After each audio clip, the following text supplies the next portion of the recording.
What's up everybody, Konnichiwa. Kembali lagi bersama Mr. Tang di channel YouTube kita tercinta. Apa kabar semua? Semoga teman-teman tetap sehat-sehat selalu walaupun pandemi corona ini masih belum berakhir ya. Di dalam kesempatan kali ini Mr. Tang akan membagikan langkah-langkah dan juga tips dalam mendapatkan beasiswa saat kita berkuliah di Jepang. Nah, Jepang ini adalah satu negara yang sangat baik hatinya dalam memberikan bantuan-bantuan dana kepada mahasiswa-mahasiswa yang belajar di negara Sakura ini, termasuk mahasiswa dari luar negeri. Nah, Mr. Tang sendiri juga pernah mendapatkan beberapa beasiswa, ada yang dari pemerintah, ada yang dari sekolah, ada yang dari yayasan, juga ada yang dari perusahaan. Tanpa basa-basi lagi, kita langsung saja ke step pertama. Jadi di Jepang ini kita bisa mendapatkan dua jenis beasiswa. Yang pertama adalah beasiswa yang bisa kita dapatkan sebelum datang ke Jepang. Yang kedua adalah beasiswa yang kita bisa dapatkan setelah sampai di Jepang. Nah, yang pertama ini contohnya adalah beasiswa dari MEXT yang diberikan oleh pemerintah Jepang, tepatnya oleh Kementerian Edukasi. Tapi Mr. Tang kurang mengerti tentang beasiswa MEXT ini. Jadi mungkin teman-teman yang ingin tahu bisa Google atau cari di YouTube lainnya. Nah, fokus kita di video kali ini adalah beasiswa yang kedua, yaitu beasiswa yang kita bisa dapatkan setelah sampai di Jepang. Sumber informasi mengenai beasiswa yang bisa kita daftar saat sampai di Jepang ini biasanya melalui website sekolah. Nah, di website sekolah terdapat daftar-daftar beasiswa yang bisa kita daftar berikut requirements-nya. Misalkan ada beasiswa yang hanya ditujukan kepada mahasiswa dari Asia Tenggara. Ada juga beasiswa yang hanya ditujukan kepada mahasiswa tahun keempat, dan lain-lainnya. Sumber lainnya adalah langsung kita cari sendiri melalui internet. Misalnya langsung kita cari ke website yayasan atau perusahaannya apakah mereka punya beasiswa yang bisa diberikan kepada mahasiswa-mahasiswa. Kita lanjut ke tahap kedua. Nah, dalam proses pendaftaran ini kita biasanya diminta untuk mengumpulkan sertifikat-sertifikat penghargaan atau piagam dan juga nilai.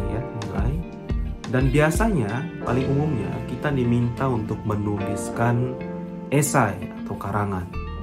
Nah, pertanyaan-pertanyaan sangat bervariasi. Tapi yang paling umum pertanyaannya adalah kenapa kalian mau kuliah di Jepang? Lalu kedua, kenapa kalian membutuhkan beasiswa? Terus bagaimana kegiatan akademik kalian? Terus dan juga bagaimana kegiatan-kegiatan non-akademik kalian? Biasanya 4 pertanyaan tersebut adalah pertanyaan yang sangat umum ditanyakan saat kita mau mendaftar beasiswa.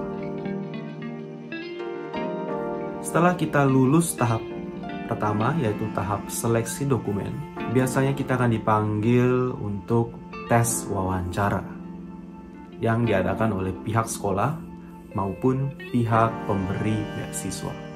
Di tes wawancara ini biasanya kita ditanya mengenai hal-hal yang kita tulis di tahap seleksi dokumen sebelumnya.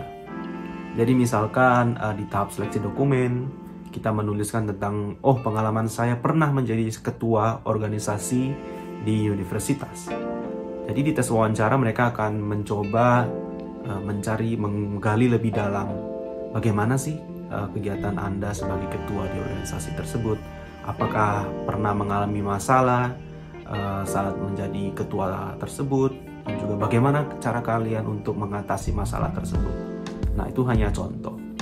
Jadi pertanyaan-pertanyaan dari tes wawancara tersebut tidak jauh dari yang kita tulis saat tahap pertama, yaitu tahap seleksi dokumen. Step terakhir adalah step menunggu hasil pengumuman. Nah, biasa di step ini adalah saat-saat dimana kita agak stres ya menunggu hasilnya gimana ya, dapat nggak dapat ya. Tapi tips dari Mr. Tang, tidak usah ditunggu. Yang penting kita telah melakukan yang terbaik selama proses pendaftaran dan juga tes wawancara. Tips pertama, kita harus belajar bahasa Jepang. Karena hampir semua beasiswa yang ada di Jepang ini akan menuntut kita dalam berbahasa Jepang. Misalkan dari proses pencarian informasi saja, hampir semuanya dalam bahasa Jepang. Jadi kalau kita tidak bisa mengerti bahasa Jepang, akan sangat sulit mengetahui beasiswa-beasiswa apa saja yang bisa kita daftar. Lalu di tahap pendaftaran, hampir semua beasiswa akan menuntut kita menulis dalam bahasa Jepang.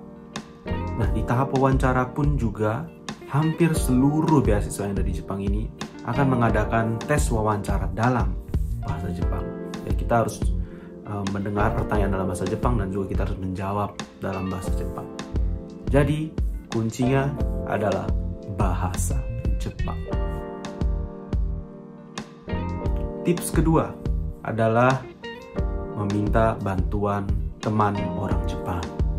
Walaupun kita telah belajar bahasa Jepang sudah lama, sudah hampir mengerti seluruhnya, tetap saja ada beberapa poin-poin yang kita tidak bisa mengerti. Nah, di sini pentingnya memiliki teman orang Jepang adalah untuk mengklarifikasi apakah informasi yang kita dapatkan itu benar-benar 100% tepat.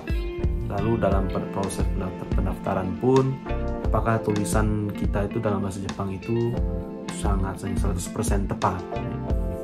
Jadi memiliki teman orang Jepang yang bisa membantu kita dalam proses pendaftaran beasiswa ini sangat-sangat membantu. Tips ketiga masih berhubungan dengan bahasa. Tadi Mr. Tang menyebutkan bahwa hampir seluruh beasiswa yang ada di Jepang mengharuskan kita mengikuti prosedurnya dalam bahasa Jepang. Tapi ada beberapa beasiswa yang memberikan opsi. Oh, kamu boleh menuliskan karangan yang tertera dengan menggunakan bahasa Inggris ataupun bahasa Jepang. Nah, jika kita diberikan pilihan tersebut, Mr. Tang akan memberikan saran kita harus ikut yang bahasa Jepang.